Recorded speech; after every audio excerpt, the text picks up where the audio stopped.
खेले खेल। तीर के जरिए बताए गए हुर्फ को मिलाकर लफ्ज बनाइए। यहाँ पर तीर के निशानात से चलकर हमें लफ्ज बनाना है अलिफ को जोड़कर। तो देखिए नंबर 1 यहाँ पर हमने लिखे है न अ ना च, न अ ना चो नाच। नो को अ जोड़ेंगे तो ना होगा और च नाच। उसके नंबर 2 न अ ना न अ ना प नाप। नो को अ जोड़ेंगे ना और ये पो नाप।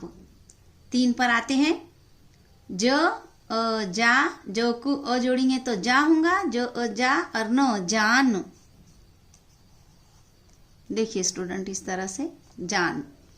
चौथा बो अ बा तो, देखिए तीर के निशान के साथ चल रहे हैं हम। बो अ बा तो, बो को अ जोड़े तो बा होगा और ये तो बात।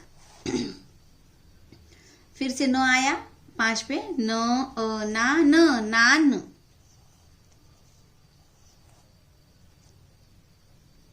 टो अ टा, टो को अ जोड़े तो टा होगा टो टाट।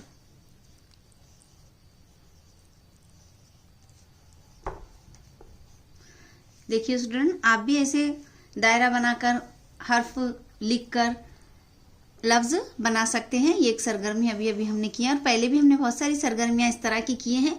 अब आप भी कीजिए इस तरह की सरगर्मी और हमें बताइए, होमवर्क डालिए हमें।